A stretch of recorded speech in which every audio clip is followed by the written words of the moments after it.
तो जब आप दोड़ू को यहाँ पर बांधेंगे, उसके लिए जो टर्म यहाँ पर यूज की है वो है पलवे। ऐसा ना हो कि आप सिर्फ प्रिपरेशन करते जाएं और आपका कोई टारगेट ना हो। Welcome to Explore Academy. I hope कि आप सभी की पढ़ाई बहुत ही अच्छी हो रही होगी। आपका एचएस का एग्जाम भी आने वाला है, साथ ही साथ में बाकी सभी एग्जाम भी धीरे धीरे हो ही जाएंगे। अभी के लिए एग्जाम तो नहीं हो रहे हैं, 8 महीने बीत चुके हैं। खैर उसको छोड़िए आप, लेकिन आपकी जो प्रिपरेशन है वो बहुत अच्छी होनी चाहिए जो भी आने वाले एग्जाम होंगे। ऐसा नहीं है कि एग्जाम कभी नहीं होंगे जिंदगी भर, क्योंकि जॉब तो आपको चाहिए, तो उसके लिए आपको कंपटीशन में बने रहना पड़ेगा। बने रहने पड़ेगा। अगर आपको बने रहना है तो उसके लिए क्या करना पड़ेगा कि जो प्रिपरेशन है उसको उसी फेज में रखिए जिस फेज में आप अभी तक रख रहे थे। खैर बात आई इस टॉपिक की, सोशल कस्टम ऑफ हिमाचल प्रदेश। इसमें क्या क्या चीजें आती हैं, क्योंकि हिमाचल प्रदेश में ऐसी जो प्रथाएं हैं, सामाजिक जो रीति रिवाज हैं, वो बहुत ही अलग अलग हैं। किन्नौर से लेकर के आप देखिए, या चंबा वाला क्षेत्र, लाहौल स्पीति, उन्ना में बिल्कुल डिफरेंट हो जाता है, तो कांगड़ा की तरफ मैच होने लग जाते हैं उनके रीति रिवाज। बाकी शिमला, मंडी, सोलन, कांगड़ा, ऐसे बहुत सारे रीजन है जहां पर रीति रिवाज जो है वो डिफरेंट डिफरेंट है। लेकिन इनको हम पढ़ेंगे किस तरीके से, तो पढ़ने का तरीका जो है इसका वो थोड़ा सा हम डिफरेंट अप्रोच इसकी लेंगे। वो ये होगा कि हम ट्राइब्स के बारे में इसमें देखेंगे। एक आपका मॉडर्न ट्राइब्स होती है, दूसरा आपका एनिशिएंट ट्राइब्स होती है। तो मॉडर्न वर्सेस एनिशिएंट हम देखेंगे इसमें। शुरुआत हम करेंगे एनिशिएंट ट्राइब से, जहां पर हम दास, दस्यु, यक्ष, किन्नर्स, किन्नौराज जिनको बोलते हैं, तो वहां से हम शुरुआत करेंगे। फिर हम मॉडर्न ट्राइब्स की तरफ जाएंगे। वैसे हमने इन टॉपिक को थोड़ा बहुत कवर कर लिया है, लेकिन आप सभी को थोड़ा लग रहा था कि हमें भी लग रहा था कि थोड़ा सा पोर्शन थोड़ा सा उतना टच नहीं हुआ है, तो इसीलिए हम इसको फिर से करेंगे। जैसे कि बर्थ कस्टम क्या होते हैं, डेथ कस्टम्स क्या क्या हैं, अलग मैरिज कस्टम्स हो गए, तो इन सभी को डिटेल में डिस्कस करेंगे। तो आपके मेंस के लिए भी जरूरी हो जाएगा और साथ ही साथ में आपका प्रीलिम वो भी इसमें कवर हो जाएगा। तो शुरुआत करने से पहले जो तो हमारे बैच में है वो थोड़ा सा स्किप कर सकते हैं, जो नहीं है वो थोड़ा ध्यान से सुनिए। एचपी सब इंस्पेक्टर का कोर्स जो है वो आप ज्वाइन कर सकते हैं। इसमें आपको क्या क्या मिलेगा, देखिए कंप्लीट कोर्स है ये, आपका प्रीलिम प्लस मेंस कोर्स है। कईयों को अभी तक कुछ एक डाउट्स हैं। अगर किसी को ऐसा है कि कुछ डाउट्स हैं जो आपके क्लियर नहीं हो रहे हैं, आप हमें बताइए। यहाँ पर कमी रह रही है, क्योंकि इस सब में वीडियोस हैं, टेस्ट है, पीडीएफ है, सब कुछ है इस कोर्स में, और उसका कोर्स का प्राइस ही उतना ज़्यादा है नहीं। तो आप इस कोर्स को ज्वाइन कर सकते हैं, जिसको ऐसा लगता है कि आपकी सब इंस्पेक्टर की प्रिपरेशन कर रहे हैं। जो तो कर रहे हैं उनके लिए तो बेस्ट है, लेकिन जो नहीं भी कर रहे हैं ना, तो उनके लिए भी जो जीएस का पोर्शन है वो तो सेम ही रहता है ना सबके लिए। तो जीएस का पोर्शन आप इसमें से कर सकते हैं, चाहे वो हिंदी मीडियम हो चाहे वो इंग्लिश मीडियम का हो। तो इसमें जो डेमो क्लासेस हैं वो आप देख सकते हैं। और वैसे ही आप जो हिमाचल जीके का कोर्स है उसमें भी देखिए, आपको मैक्सिमम जो चीजें करवाई गई हैं वो आपका हिंदी और इंग्लिश बोथ मीडियम में करवाई गई हैं। अब जहां पर इंग्लिश मीडियम में भी बोला गया है ना, इंग्लिश मीडियम में यहां पर लिखा गया होगा, लेकिन बोला तो हिंदी में गया है, तो आप उसको हिंदी में अपने वे में लिख सकते हैं। एक इंपॉर्टेंट चीज और कि आप जब भी हिमाचल जी के नोट्स बनाएंगे वीडियो से, तो उनको शॉर्टकट में बनाइएगा नोट्स। ऐसे बहुत लेंथी मत बनाइए कि आपके जहां पर मैंने करवाया होगा कि भैया 4-5 पेज आगे चले गए, आपका 1 पेज बनना चाहिए, ताकि आप जो शॉर्ट नोट्स हैं वो आपके तैयार हो, आपके रिवीजन के लिए बहुत ज्यादा वो काम आए। वैसे ही इन दोनों कोर्सेज में जो वीडियोस हैं वो ऐड ऑन होती रहेंगी। ऐसा नहीं है जो हो गया वो खत्म हो गई कहानी, तो ऐड ऑन होती रहेंगी इसमें वीडियो। जब जब वक्त लगेगा, जब जब लाइव क्लासेस होंगे, आपको बता दिया जाएगा आपके ग्रुप में ही, तो लाइव क्लासेस इसमें होंगी। इस चीज का आपने ध्यान रखना है। और मीडियम में तो कंफ्यूज होना ही नहीं है कि हमको हिंदी मीडियम है, इंग्लिश मीडियम है, कुछ ऐसा, तो ऐसा कुछ भी नहीं है। दोनों मीडियम में ज्वाइन कर सकते हैं। आज चलते हैं नए वाले टॉपिक पर, हमारा है सोशल कस्टम्स ऑफ हिमाचल प्रदेश। देखिए शुरुआत कहां से होती है सोशल कस्टम्स की, जहां से बच्चे का जन्म हो जाता है ना। तो सबसे पहले आ जाता है हमारे पास बर्थ कस्टम्स। तो जैसे ही बर्थ कस्टम होता है, बच्चे का नामकरण रखना, या जो माता है उसके साथ कैसा बिहेव किया जाता है, कौन कौन से, जैसे मामा आते हैं, बाल कटवाते हैं, मुंडन किया जाता है, तो वो सभी चीजें जो है वो बर्थ कस्टम से रिलेटेड हो जाती हैं। वैसे ही आपका तो बच्चा धीरे धीरे बड़ा होता है, तो फिर उसकी शादी भी करवानी पड़ती है। तो यहाँ पर आपके जो मैरिज कस्टम्स हैं वो हो गए, विवाह संबंधी जो रीति रिवाज हैं। साथ ही साथ में हिंदी में ऐसे ही लिखना है आपने, है ना, विवाह संबंधी रीति रिवाज हो गए। अगर किसी की मैरिज ठीक ठाक नहीं चल पड़ी, अनबन हो गई, तो डाइवोर्स भी होता है। लेकिन कई जगह तो आप देखिए कि आप कानून के सामने चले गए, यानी कि आप कोर्ट चले गए, आपने डाइवोर्स ले लिया। लेकिन कई जगह पर ऐसा नहीं होता है। जो कुछ एक पिछड़े इलाके हैं वहां पर डाइवोर्स की जो प्रक्रिया है वो कुछ डिफरेंट है। अब धीरे धीरे आगे क्यों चलते हैं। धीरे धीरे जब आगे चले गए तो शादियों में वैसे ड्रेसेस भी पहनते हैं, यहाँ पर भी कुछ ड्रेसेस पहनते हैं, तो मेजरली जो ड्रेसेस पहनी जाती हैं वो शादियों में ही पहनी जाती हैं, या कोई ऐसा अवसर हुआ उस वक्त ड्रेसेस पहनी जाती हैं, तो वो ड्रेसेस का भी हम इसी में ही कंक्लूड करते जाएंगे, ठीक है, ताकि आपको ये समझ में आ जाए धीरे धीरे ही। जैसे हम मैरिज में देख रहे हैं तो मैरिज में तो वस्त्र पहनेंगे ही, और वो जो वस्त्र पहने जाते हैं, कपड़े पहने जाते हैं, वो डिफरेंट होते हैं। जो त्योहारों पर पहने जाते हैं वो भी थोड़े से डिफरेंट हो जाते हैं। जैसे किन्नौर में आप देखेंगे जो ड्रेसेस हैं वो शादियों में अक्सर दूसरे ड्रेसेस पहने जाते हैं जो ओकेजन पे पहने जाते हैं। और फिर आ जाता है आपका डेथ कस्टम्स। डेथ कस्टम्स हो गए कि जब किसी की मृत्यु हो गई तो कुछ एक रीति रिवाज अलग होते हैं। डुबंत फुकंत ये आपने सुना होगा, लेकिन वो जो परंपराएं हैं अब तो अपनाई नहीं जाती हैं, लेकिन आपको याद तो रखना ही है। साथ ही साथ में कुछ एक क्राइम और पनिशमेंट्स भी हैं, क्राइम एंड पनिशमेंट। कुछ एक ऐसी पनिशमेंट जिनकी जो सजाएं हैं कानून निर्धारित नहीं कर रहा है, लेकिन जो गांव के लोग हैं वही निर्धारित कर रहे हैं। पंचायत है और पंचायत के ही कुछ लोग आगे जाकर के सजा सुना रहे हैं कि आपको ये सजा हम सुना रहे हैं। तो शुरुआत मैंने कहा था कि हम शुरुआत करेंगे एनिशिएंट ट्राइब से। एनिशिएंट ट्राइब से हम शुरुआत करेंगे, और एनिशिएंट ट्राइब में क्या क्या आता है तो उसमें आते हैं दास, अब हिंदी में लिखो दास, चाहे इंग्लिश में लिखो दास ही लिखेंगे, दास, दस्यु, ठीक है। और फिर हो गए आपके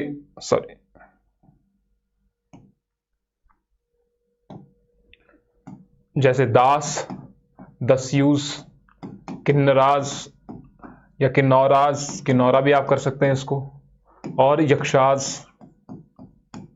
तो ये सभी।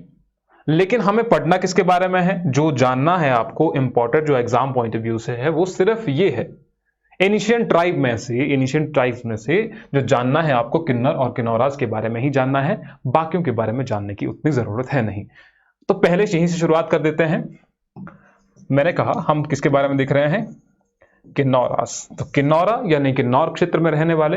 अब आप जगमोहन बलोखरा देखेंगे तो उसमें क्या लिखा हुआ है, किमनर। क्या लिखा हुआ है, किम जमा नर, यानी कि ये कैसे नर। किन्नौर में रहने वाले क्षेत्रों को क्या कहा गया है, किमनर कहा गया है। और किन्नर का जो शाब्दिक अर्थ होता है वो होता है आधा देव। अगर आपको लिखना है कि इसका जो शाब्दिक अर्थ है वो है आधा देव। आधा देव मतलब ना तो वो पूर्ण रूप से देवता है और ना ही वो पूर्ण रूप से आदमी है, बीच में आता है, तो उसे हम कहते हैं आधा देव। किमनर, अश्वमुख भी कहा जाता है, जिनका मुख जो है वो घोड़े के समान है, ऐसा कहा जाता है, अश्वमुख भी कह सकते हैं। एग्जाम में ये भी पूछा गया है। किन्नौराज को एसटी का दर्जा दिया गया है, ये आप याद रख सकते हैं। और कालिदास ने जो ये अश्वमुख है, किसने कहा था, ये कालिदास के द्वारा कहा गया। अश्वमुख किसके द्वारा कहा गया, कालिदास। हम कोशिश करेंगे कि जितनी भी सारी वीडियोस हैं हिमाचल की कोर्स की जो वीडियोस हैं वो एक बार फिर से उनको रिकॉर्ड किया जाए एक नए तरीके से, लेकिन धीरे धीरे, ऐसा नहीं एकदम से सारी कर देंगे, धीरे धीरे। तब तक आप प्रीवियस वीडियो देखिए, नोट्स बनाइए, शॉर्टकट में नोट्स बनाइए। इन्हें खुन्नु कहा जाता है तिब्बत में। एग्जाम में ये भी पूछा गया है, खुन्नु। किन्नौराज आर कॉल्ड खुन्नु बाय तिब्बतियंस। इसका मतलब होता है माउंटेन्स, मीन माउंटेन्स, मतलब होता है इसका पहाड़, कि पहाड़ों में जो रहने वाले हैं उन्हीं को आप किन्नौरा कहते हैं। और किन्नौरा को साथ ही साथ में कुरपा भी कहा जाता है, KURPA, कुरपा। हिंदी में भी कुरपा और इंग्लिश में भी आप कुरपा ही कहेंगे। लेह रीजन में इसको माओन कहा जाता है। इन लेह रीजन आप क्या कहेंगे इसको, माओन, MAON, आई थिंक यही स्पेलिंग होगी, MAON, हाँ। तो MAON इनको यहां पर कहा जाता है। 5 पांडव जो आए यहां पर, तो 5 पांडवों के बारे में यह कहा जाता है कि उनके द्वारा जो एग्जाइल पीरियड, जब वो एग्जाइल में थे तो वो किन्नौर क्षेत्र में भी आए थे यहां पर। वायु पुराण में इस रीजन को महंद माउंटेन भी कहा गया है। महंद माउंटेन्स कई बार आपने सुना होगा, महंद माउंटेन्स।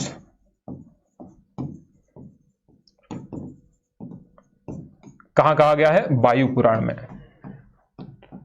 तो ये तो हम ट्राइब्स के बारे में पूरा डिटेल में नहीं जानेंगे, क्योंकि इसके बारे में तो और भी काफी चीजें हैं जो हम जो फोकस है वो हमें कस्टम्स पर रखना है, सोशल कस्टम्स पर ही हमें रखना है। तो शुरुआत करते हैं फिर बर्थ कस्टम से, ठीक है। बर्थ कस्टम से पहला, बर्थ कस्टम यानी कि जब बच्चे का जन्म होता है तो जन्म आखिरकार जन्म के वक्त कौन कौन से रीति रिवाज होते हैं। अगर देखिए मेल चाइल्ड होता है, किन्नौर रीजन की हम बात कर रहे हैं, अगर मेल चाइल्ड होता है, अब जो पंगवाल है, गद्दी है, खंपा है, उन सभी को हम मॉडर्न ट्राइब्स में देखेंगे, ये एंशिएंट ट्राइब्स है तो इसीलिए हम इसको जो शुरुआत है वो यहीं से कर रहे हैं। तो यहां से हम शुरुआत कर रहे हैं, जब मेल चाइल्ड का जन्म होता है तो बहुत खुशी का अवसर माना जाता है यहां पर, और उस अवसर पर लोगों के द्वारा, जो उस घर है, जो पर्टिकुलर घर है, उसके द्वारा देवता को बुलाया जाता है अपने घर में, और साथ ही साथ में लोगों को बुलाया जाता है, पार्टी करवाई जाती है, शराब चलती है, उसे कहते हैं सुकुड़। उस टर्म को कहते हैं सुकुड़, कि जब ऐसे लोगों को बुलाया जाता है, जब मेल चाइल्ड का जन्म होता है तो उसको कहते हैं आप सुकुड़। ये आपको याद रखना है, this custom is known as सुकुड़। रोपा विलेज में क्या होता है, ऑल फैमिलीज ब्लेस्ड, जो भी फैमिलीज होती हैं, all families blessed with male child offer God और शीप टू द देवता, जो पर्टिकुलर देवता होते हैं उनके, जो कुल देवता होते हैं। और कब, उख्यांग फेस्टिवल पर, इंपॉर्टेंट आपके एग्जाम के लिए। तो उख्यांग फेस्टिवल पर, कहां पर, रोपा विलेज में, रोपा विलेज में, जहां जो भी, अब देखिए पूरे वर्ष जिसके घर में मेल चाइल्ड को जन्म दिया होगा तो वो क्या करेंगे, उख्यांग फेस्टिवल पर सारे के सारे अपने अपनी तरफ से बकरी, भेड़ बकरी का एक एक बलि चढ़ा देंगे उख्यांग फेस्टिवल पर अपने देवता को। ठीक है। और साथ ही साथ में इस बर्थ कस्टम पर हम लास्ट में एक पूरा डिटेल में जानेंगे, इसलिए मैं यहां पर ज्यादा फोकस नहीं करूंगा बर्थ कस्टम पर, इसको लास्ट में रहने देते हैं। ठीक है। तो वो जो होगा वहां पर मैं आपको समझाऊंगा किस तरीके से मेंस में क्वेश्चन पूछे जा सकते हैं। फॉर एग्जांपल आपको पूछ दिया कि बर्थ कस्टम पर आपको क्या लिखना है, बर्थ कस्टम्स पर आपको मेंस के लिए क्वेश्चन लिखना है। वैसे ही मैरिज कस्टम्स इन हिमाचल प्रदेश, वो मेंस के लिए क्वेश्चन बनता है। डेथ कस्टम इन हिमाचल प्रदेश, वो मेंस के लिए बनता है। वहां पर आपको क्या करना है, अगर बर्थ कस्टम्स का आता है, अगर मैरिज कस्टम का आता है, तो आपको सभी ट्राइब्स का, जितने भी जहां पर भी आपको दिख रहा है, तो सभी का इंक्लूड करके आपको एक जगह पर डाटा डालना है। यहां पर ऐसी शादियां होती हैं, गद्दियों की ऐसी शादी होती है, पंगवाल की ऐसी शादी होती है, किन्नौर में ऐसी शादी होती है, तो वो आपको मिक्स करके लिखना है। लेकिन अगर आप ट्राइब्स की बात करें तो आपको एक एक करके देखना है फिर, है ना, समझ रहे हैं ना मेरी बात को। तो वैसे ही ये बर्थ कस्टम जो है, एक क्वेश्चन मैं आपको लास्ट में बताऊंगा जहां पर पूरा डिटेल में बताया गया है बर्थ कस्टम पर किस तरीके से क्वेश्चन बनेगा। तो शुरुआत करते हैं मैरिज कस्टम से। ठीक है। मैरिज कस्टम या विवाह संबंधी रीति रिवाज। मैरिज कस्टम की बात करें तो सबसे पहले है आपका जनेखांग। जनेखांग, तो इसको आप क्या कहते हैं, इसको कहते हैं अरेंज्ड मैरिज। जनेखांग यानी कि अरेंज्ड मैरिज, या जनेकांग भी लिखा जाता है कई बार। तो सिंपली आपने याद रखना है common arranged marriage, arranged marriage.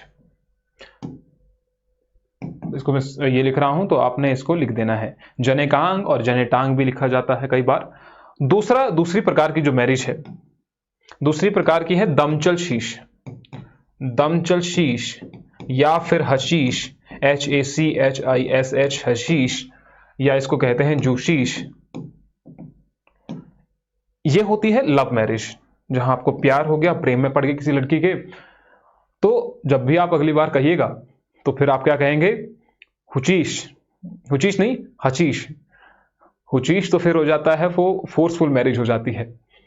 जो टर्म है देखिए थोड़ा सा डिफरेंस है, यहां पर HACHI है, अगर यहां पर HUCHISH है तो ये अलग हो जाता है फिर। ठीक है। हुचीश जो है वो अलग हो जाता है, इसे आप कहते हैं फिर फोर्सफुल मैरिज, फोर्सफुल मैरिज। और ये हो गई आपकी लव मैरिज। लव मैरिज, यहां पर आप दिल छुपा दीजिए, ऐसे करके याद रह जाएगा दमचल शीश के लिए, है ना। और ये हुचीश जो है इसको और भी कहते हैं, जैसे कि आपका डरोश, डबडब, डरोश DAROSH, डरोश हो गया, डबडब हो गया। वैसे ये पहले करवाए हुए हैं लेकिन फिर भी एक बार फिर से इसका कर लीजिए। डबडब हो गया, DUB है ये, DUB, डबडब, DUB।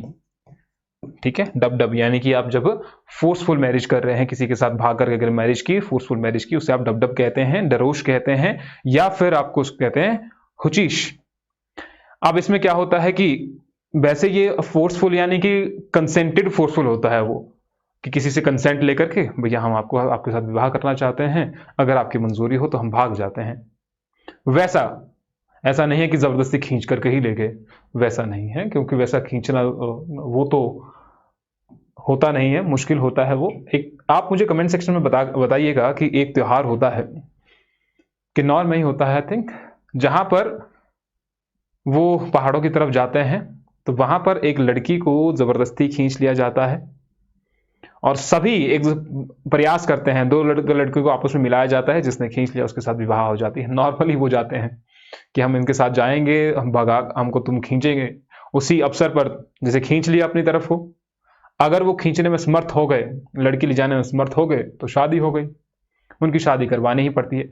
कौन से फेस्टिवल में ये होता है वो आपको बताना है, कमेंट सेक्शन में बताइएगा ज़रा, अगर आप बता पाएँ तो। और ये भी ज़्यादातर जो होता है वो फेयर ग्राउंड से ही होता है, तो इस चीज़ का आप ध्यान रख सकते हैं। और इसी में फिर फादर के द्वारा, जो लड़के का फादर होता है, लड़के का पिता होता है, वो इज्जत मनी भी देता है लड़की वालों के लिए, और साथ ही साथ में दो महिलाएं आती हैं लड़की तरफ से, लड़की को वापस ले जाती हैं, और फिर दोनों के बीच में सुलह होती है। फिर कुछ एक दिनों के बाद उनका विवाह करवाया जाता है। फिर है आपका न्योतांग मिरांग,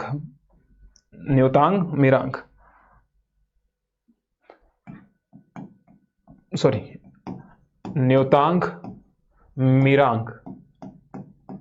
अब न्योतांग मिरांग में क्या होता है, इसमें सिर्फ 2 से 3 लोग पार्टिसिपेट करते हैं, और प्राय ये वाली जो शादियां होती हैं वो गरीब लोगों के द्वारा आयोजित की जाती हैं, जिनके पास ज़्यादा पैसा नहीं होता है कि बहुत सारे लोगों को बुलाया जाए शादी करवाने के लिए, इसलिए यहाँ पर कुछ एक लोग ही पार्टिसिपेट इसमें कर पाते हैं, ओनली 2%। और 2 से 3 आप लिख सकते हैं इसमें कि इतनी सिर्फ शादी में जाते हैं। और this practice is followed by poor families.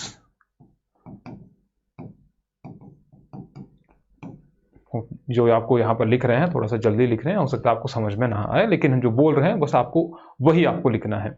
उसके बाद है, अब ये शादियां हो गई, आजकल के जो रिश्ते हैं वो बहुत जल्दी टूट जाते हैं, तो इसीलिए डाइवोर्स हो जाते हैं। तो डाइवोर्स को भी यहाँ पर अलग अलग नाम दिए गए हैं, ऐसा नहीं है कि डाइवोर्स हो गया, कोर्ट में चले गए आप।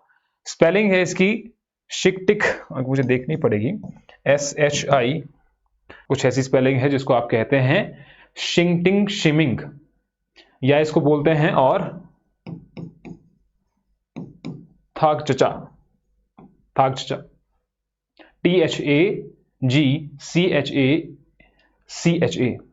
थागचचा। इसमें क्या होता है कि एक लकड़ी का जो टहनी होती है, एक लकड़ी की टहनी पकड़ी जाती है, इस तरफ पति और पत्नी इस तरफ हो गए, तो दोनों उस टहनी को पकड़ते हैं, जैसे उस टहनी को तोड़ते हैं, माना जाता है कि वो रिश्ता जो है वो टूट जाता है दो लोगों के बीच में। तो दो लोगों के बीच में रिश्ता टूटना सिर्फ एक लकड़ी के टूटने के बराबर ही माना जाता है किन्नौर में। तो ये हो गया आपका डाइवोर्स किस तरीके से होता है। फिर आते हैं हम डेथ कस्टम्स पर। डाइवोर्स में इतना ही है आपका, डेथ कस्टम्स पर अगली स्लाइड में ही करते हैं, इसको हम देखेंगे अभी। डेथ कस्टम्स, मृत्यु होने पर किस तरीके से रीति रिवाज यहां पर होते हैं। देखिए, आपने डुबंत, फुकंत और भगंत सुना होगा, आजकल वो नहीं चलते हैं, अब वो प्रैक्टिसेस फॉलो नहीं की जाती हैं। एक तो हो गया आपका डुबंत, नाम से ही लग रहा है, डुबंत यानी कि किसी को पानी में बहा देना, किसी की बॉडी को पानी में बहा देना। फिर आता है आपका फुकंत, फुकंत यानी कि किसी को फूंक देना किसमें, आग में फूंक दिया। और फिर आता है आपका भकंत। भकंत का मतलब हो गया है कि वल्चर्स को, जैसे डेड बॉडी है उसको फेंक दिया और वल्चर उसको खा लेंगे, अब तो वो हो गया भकंत। तो ये जो प्रैक्टिसेस हैं अब अपनाई नहीं जाती है किन्नौर डिस्ट्रिक्ट में या किन्नौर ट्राइब्स के द्वारा। तो इसको तो आपने सिर्फ इतना ही याद रखना है, क्योंकि ये मेंस में प्रीलिम में पूछा गया है, मेंस में तो नहीं पूछा गया है कि किसके द्वारा ये प्रैक्टिसेस फॉलो की जाती हैं, थोड़ा बहुत आपने याद रखना होगा। क्रीमिंग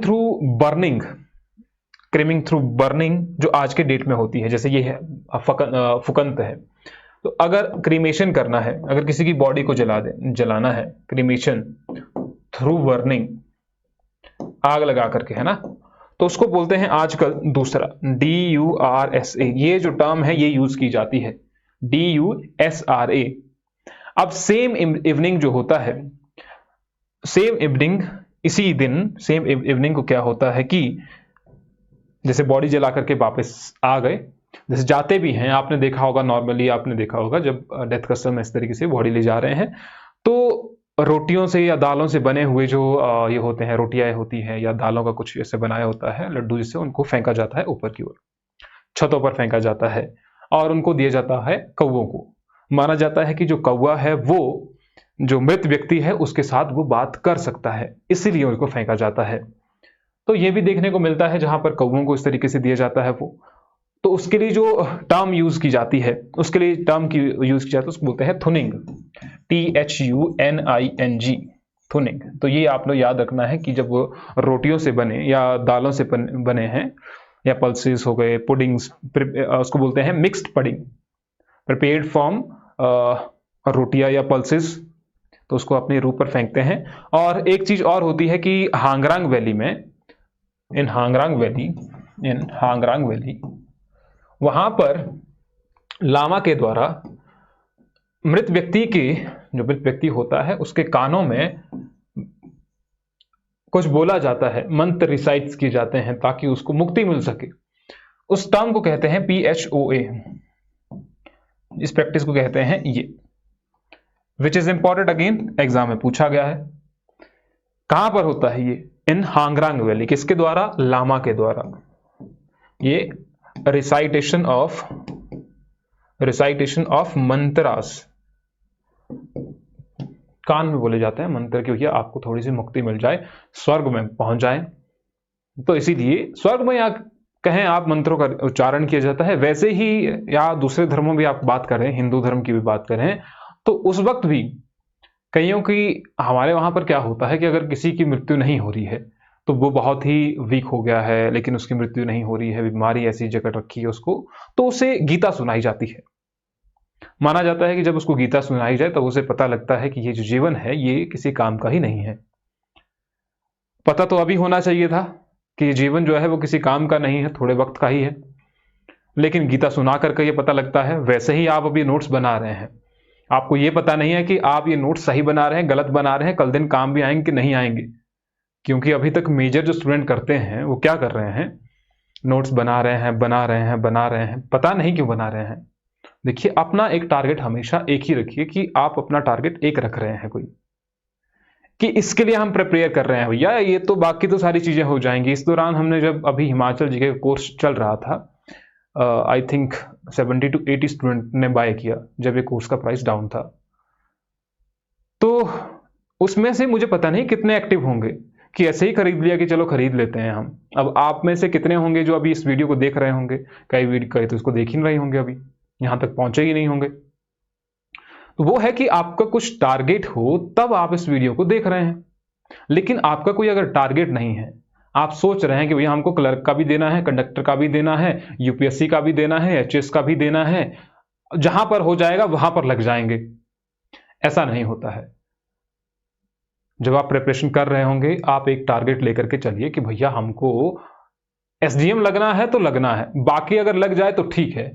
हाँ, अगर आपका कोई और भी ऐसा कोई उद्देश्य है, एम है कि हमको कंडक्टर तो लगना ही है, बाकी अगर लगे ना लगे वो अलग बात है, क्योंकि हमको बस में चढ़ना है बस, तो वो आपकी इच्छा तमन्ना वो होनी चाहिए। ऐसा ना हो कि आप सिर्फ प्रिपरेशन करते जाएं और आपका कोई टारगेट ना हो। जीवन में जब आप एक उस फेज तक पहुंच जाएंगे, अगर आप उसमें लग भी गए, किसी में जॉब में लग गए, उसके बाद आपको वक्त नहीं मिल पाएगा उस चीज के लिए जो आप अपनी प्रिपरेशन कर रहे थे, उस फेज में प्रिपरेशन कर रहे थे, नहीं कर पाएंगे। अच्छा, हम कहां पर थे? वापस आते हैं टॉपिक पर। काफी लंबे समय बाद आपसे मिले हैं, इसीलिए हमने कहा था कि हांगरांग वैली में इस टर्म जो है ये आपको याद रखनी है।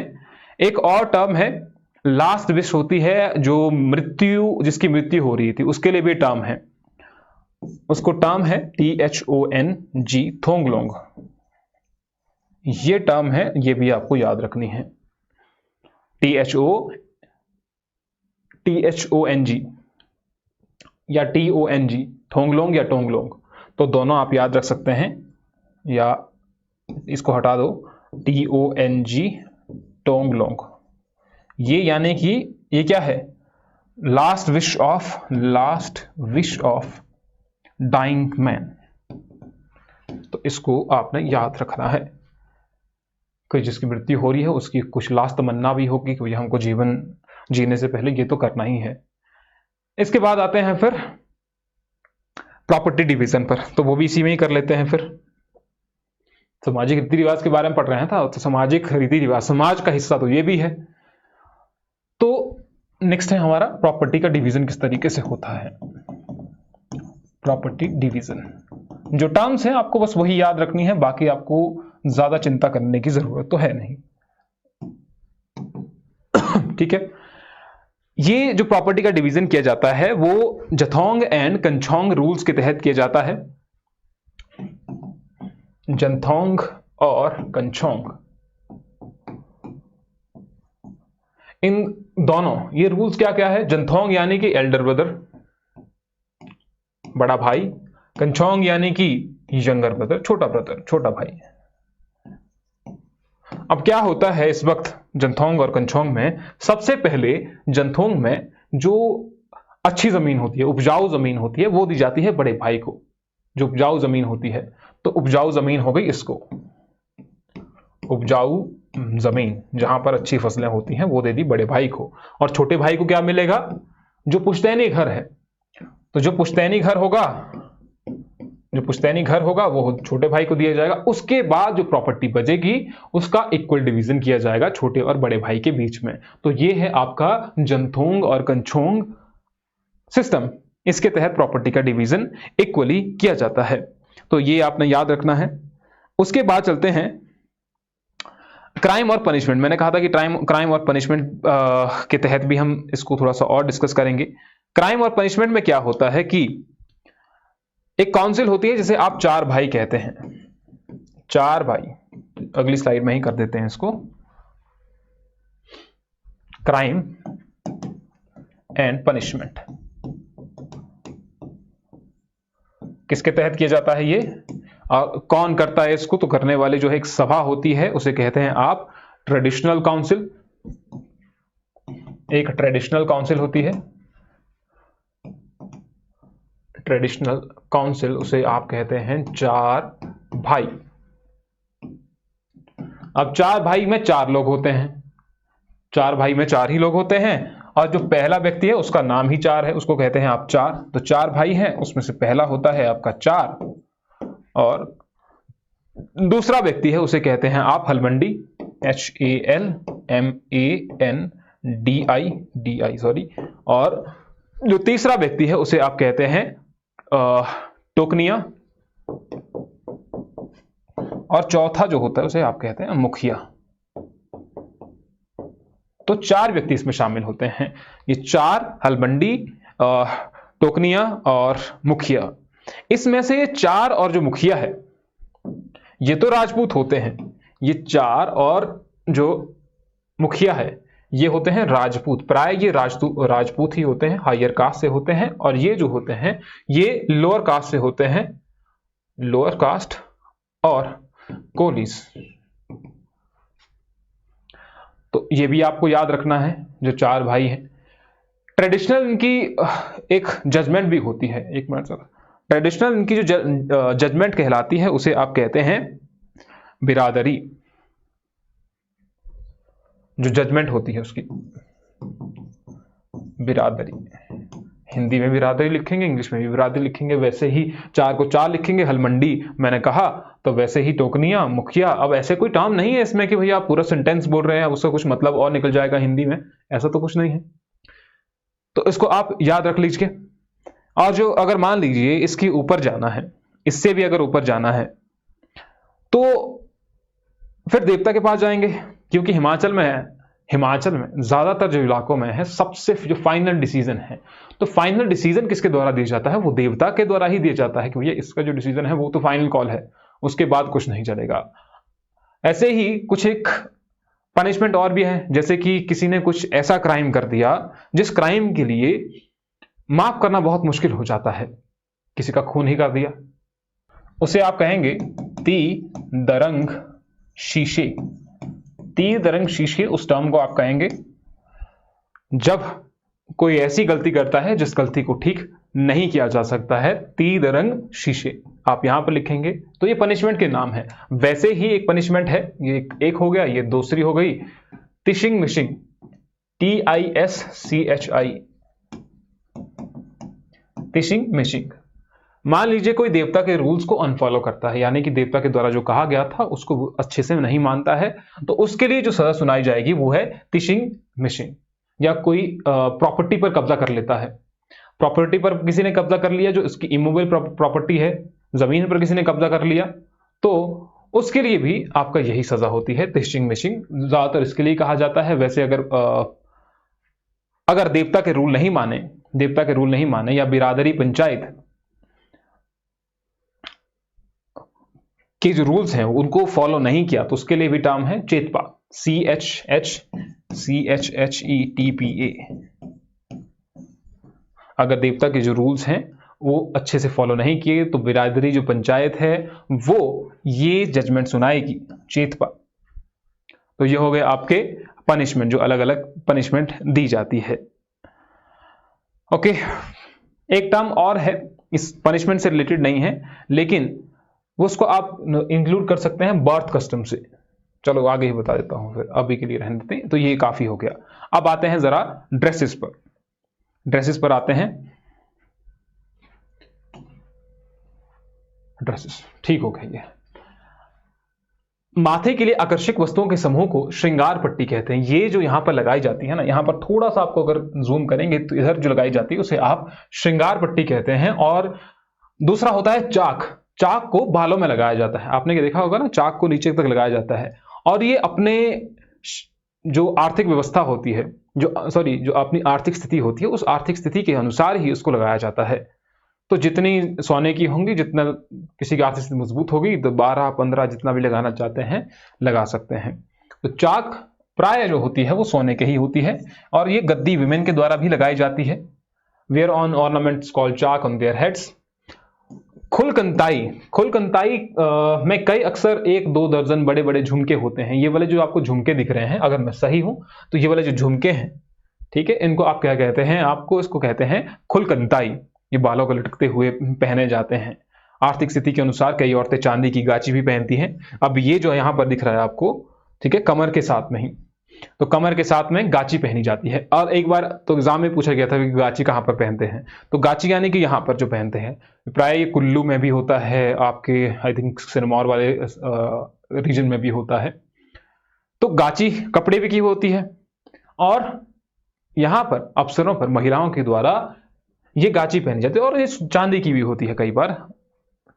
फिर है आपका दोड़ू को कंधे के बाएं हिस्से में, अगर आपको बाएं हिस्से पर यहां पर पिन लगाना, ऐसे पहनते हैं ना, अगर आपने दोड़ू पहना होगा तो दोड़ू जो है वो कुल्लू में बोला जाता है, रामपुर वाले रीजन में बोला जाता है, जो शिमला का ऊपरी रीजन है वहां पर भी बोला जाता है। तो जब आप दोड़ू को यहां पर बांधेंगे, उसके लिए जो टर्म यहां पर यूज की है वो है पलबे, जिनसे बांधा जाता है उसको, ठीक है, बांधा जाता है ना, इतनी होती है वो, तो उससे दोड़ू को बाएं सिरे पर बांधा जाता है। कईयों के दाएं दोनों सिरे पर भी बांधा जाता है, लेकिन कईयों के बाएं सिरे पर बांधा, उसे क्या कहते हैं, उसे पलबे कहते हैं। और एक टर्म होती है दीगरे। इसे शॉल को कसने के लिए सोने और चांदी से बनी चतुर्भुज आकार की पिन का इस्तेमाल किया जाता है, जिसे स्थानीय बोली में दीगरे कहा जाता है। एक तो हो गया दोड़ू, दूसरा हो गया शॉल। तो दोड़ू और शॉल जो है वो अलग अलग है। शॉल जो है वो, शॉल देखिए ये बाहर से है, ये वाली जो बाहर वाली है। दोड़ू जो होता है वो अंदर तक पहना जाता है, यहां तक उसको पहनते हैं। आपने शादियों में देखा होगा, कुल्लू में ज्यादातर आपको दोड़ू देखने को मिलता है, लेकिन यहां पर किन्नौर में ज्यादातर शॉल आपको देखने को मिलती है, जो बाहर से ओढ़ी जाती है। फिर कुल्लू में बाहर से शॉल ओढ़ने का जो ये है वो बहुत कम है, बहुत कम लोग पहनते हैं बाहर से शॉल, लेकिन जो दोड़ू है वो तो पहनते ही हैं। किन्नौरी बोली में सोने को जड़ और चांदी को कहते हैं मूल। तो ये भी आपको याद रखना है कि सोने को क्या कहते हैं, चांदी को क्या कहते हैं। वैसे ही सोने को कड़े को कहते हैं सुंगमो, और चांदी के कड़े को कहते हैं धागलो। तो सुनगो धागलो, जड़ मूल, जड़ मूल तो आपको याद रह जाएगा कि जड़ और मूल। फिर है सुंगमो और धागलो। धागलो हो गया चांदी, सुंगमो हो गया सोना। तो सुंगमो सोना, सुंगमो सोना जुड़ रहा है ना आपस में। तो दूसरा जो नहीं जुड़ रहा है, धागलो और चांदी, धागलो और चांदी। इस धागले कड़े को, जो कड़ा यानी कि हाथ में जो पहनते हैं, उसे आप धागलो कहते हैं। माथे पर बंधा होता है सुंदर डिजाइन का चांदी का सोने का पट्टा, जिसे कहते हैं दोनाल। तोनाल जिसे कहते हैं, जैसे यहाँ पर पूरे के पूरे यहाँ पर पहना जाएगा महिलाओं के द्वारा। अब प्राय ये कहाँ की महिलाएं, किन्नौर की महिलाओं के द्वारा पहना जाता है, तो उसे आप तोनाल कहते हैं। जैसे कि यहाँ पर आपको दिख रहा है, तो उसे तोनाल कहा जाता है। मंगलसूत्र की तरह पहना जाता है शोकपुटक। शोकपुटक यानी गले में जो पहना जाता है, छोटे छोटे दाने भी होते हैं उसमें गोल गोल, और उसको मंगलसूत्र की तरह पहना जाता है। माना जाता है कि जो विवाहित महिलाएं हैं उनको ये पहन करके ही रखना पड़ता है। ये यहाँ का ट्रेडिशन है। मंगलसूत्र नहीं पहना है तो क्या आपने शोकपुटक तो पहना ही हुआ है। यही मैं आपको स्टार्टिंग में कह रहा था, customs of Himachal Pradesh from birth to naming of baby. इस तरीके से बर्थ कस्टम चलते हैं हिमाचल प्रदेश में, और ये आपका मेंस का टॉपिक बन जाता है, प्रीलिम का टॉपिक बन जाता है। देखिए इसी तरीके से आपको क्या करना है, अब डेथ कस्टम पर भी आपको ऐसे ही एक नोट तैयार करना है। तो अगर जन्म के संस्कार की बात करें तो पत्नी की गर्भावस्था में पति किसी जीव की हत्या नहीं कर सकता। देखो कैसे क्या क्या नहीं कर सकता है। तो जब भी प्रेग्नेंट होती है, जो लड़की प्रेग्नेंट होती है, वुमेन प्रेग्नेंट होती है, तो जिसका पति है वो किसी जीव की हत्या नहीं कर सकता है। गर्भवती महिला को जलते हुए स्थान, नदी, वन, सुनसान जगह पर जाने से मनाही होती है कि आप यहां पर नहीं जा सकते हैं। उसे मृत व्यक्ति का चेहरा नहीं देखना होता है। वहीं अगर किसी व्यक्ति की मृत्यु हो गई तो वहां पर गर्भवती महिला नहीं जा सकती है जब तक कि वहां पर धर्म शांति नहीं हो जाती है। और धार्मिक अवसरों पर जहां पति पत्नी को मिलकर विभिन्न कृत्य करने होते हैं, उसमें आमतौर पर गठबंधन किया जाता है और गर्भवती महिला के साथ धार्मिक कृत्य नहीं किए जाते हैं। वहीं कुछ क्षेत्रों में तो महिलाओं की नाक की बाली, सिर पर धारण किए जाने वाले आभूषण और कड़े पिघलाकर नया आभूषण गर्भवती के लिए बनवाया जाता है। गर्भावस्था में उसे सूर्य और चंद्र ग्रहण देखने से मनाही होती है, और ये तो आपने कई बार सुना भी होगा, ये तो नॉर्मल सी बात है। और उसके बाद तुरंत प्रसव के तुरंत बाद, डिलीवरी के तुरंत बाद क्या होता है कि मां को घी और गुड़ से बना मिश्रण पीना होता है, जिसे गुरनी कहते हैं। तो टर्म आपने याद रखनी है, गुरनी क्या होता है। तो डिलीवरी के तुरंत बाद, ताकि जो शरीर में है वो ताकत हो, दलिया खाती हैं क्योंकि कमजोरी आ जाती है शरीर में, इसीलिए ये सब चीजें दी जाती हैं जिसमें ज्यादा से ज्यादा पोषक तत्व हो। पूर्वी हिमाचल के कुछ भागों में जैसे घर में लड़के का जन्म होता है, स्थानीय मंदिर के गवैये संगीतगार उस घर के दरवाजे पर शब्द गाते हैं, और डाकी और तुरी इस अवसर पर आते हैं जब बच्चे का जन्म होता है। वैसे ही माता का सूतक यानी अपवित्र बच्चे के जन्म के 10 दिन बाद तक मानी जाती है, और 10 दिनों में निम्न जाति के लोगों को छोड़कर कोई भी बच्चे की मां के हाथ का भोजन या जल ग्रहण नहीं करते, और वो किसी भी अवसर पर नहीं जाते हैं कुछ एक दिनों तक। जैसे 10 दिन हो गए, 15 दिन हो गए, तो तब तक वो किसी अवसर पर नहीं जाएंगे क्योंकि उन्हें अशुद्ध माना जाता है। उसके बाद फिर जैसे रसोई है, रसोई में जाने की इजाजत नहीं होती। अपवित्रता में के इन दिनों में परिवार का कोई भी सदस्य किसी के घर मंगल कार्य में या पूजा पाठ में पार्टिसिपेट नहीं करता है। और हिमाचल के पूर्वी क्षेत्र में बच्चे के प्रथम संस्कार को कहा जाता है गुंतूर या दसोता। जो प्रथम संस्कार होता है गुंतूर या दसोता कहा जाता है, टर्म याद रखना है। बच्चे का प्रथम मुंडन तीसरे, 5वें या 7वें वर्ष में किया जा सकता है। अब विशेष धार्मिक जो उत्सव है उस वक्त रखा जाता है, और मुंडन जो होता है वो प्राय मामा के द्वारा किया जाता है। मामा को बुलाया जाता है, उनके जो भांजी है उसके गोद में रखा जाता है, फिर उसके बाल कटवाए जाते हैं। कभी कभी बालों का एक गुच्छा काटकर गाय के गोबर, दूध और 2 सिक्कों के साथ एक कपड़े के टुकड़े में बांध कर रखा जाता है। जैसे कुलजा होती है, कुल देवती होती है, कुल देवता होते हैं, कुल देवी होती है, तो उनके नाम से कि हम आपके वहां अभी नहीं आ पा रहे हैं, इसीलिए हम अपने बच्चे के जो बाल हैं उनको काट रहे हैं।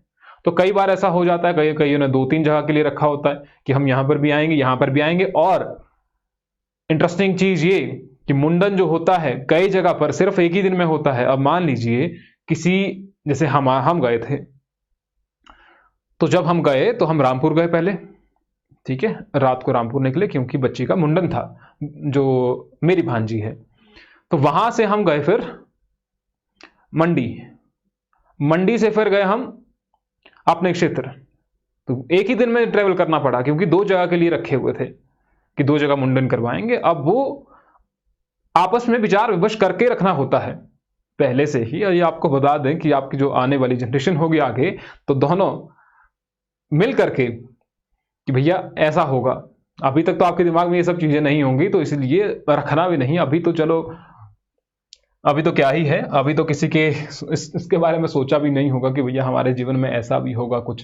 कईयों को तो अभी संशय ही है कि ऐसा होगा कि नहीं होगा। हो जाएगा, चिंता मत कीजिए। आपका अच्छा समय अभी तक नहीं आया है, अच्छा समय आपका आ जाएगा। ठीक है। तो ये जो थे सामाजिक रीति रिवाज हमने थोड़े से कवर किए हैं, उसने ज़्यादा कवर नहीं किया क्योंकि एनिशियन ट्राइब में थोड़ा बहुत ही है। तो एनिशियन ट्राइब में सिर्फ इतना ही जानने के लिए था आपका। इसके बाद हम करेंगे मॉडर्न ट्राइब्स, और मॉडर्न ट्राइब में क्या क्या चीज़ें हम जो टॉपिक हैं उनको हम कवर करेंगे आने वाले समय में। वैसे ही हिमाचल जीके का जो मेंस का टॉपिक है हम कवर कर रहे हैं एचपी जीके इन ब्रीफ, उसमें जा करके देखिए। ठीक है, जो हिमाचल जीके के कोर्स में है वो थोड़ा सा कहां पर शिफ्ट होइए, शिफ्ट इन द सेंस जिसका आपसे लगता है जीएस का पोर्शन वीक है, तो जिसको भी ऐसा लगेगा वो हम पहले हमें कांटेक्ट कीजिएगा। तो उसके लिए ऐसा सेम प्राइस नहीं होगा, उसके लिए थोड़ा सा कम कर देंगे, फिर आप उसको ज्वाइन कर सकते हैं सब इंस्पेक्टर कोर्स। तो सब इंस्पेक्टर का नाम ये मत समझिए कि सब इंस्पेक्टर का ही है सब कुछ, उसमें उसमें बहुत सारी चीजें हैं। तो इस वीडियो को यहीं पर खत्म करते हैं, आपसे मिलेंगे नेक्स्ट क्लास में। Thank you.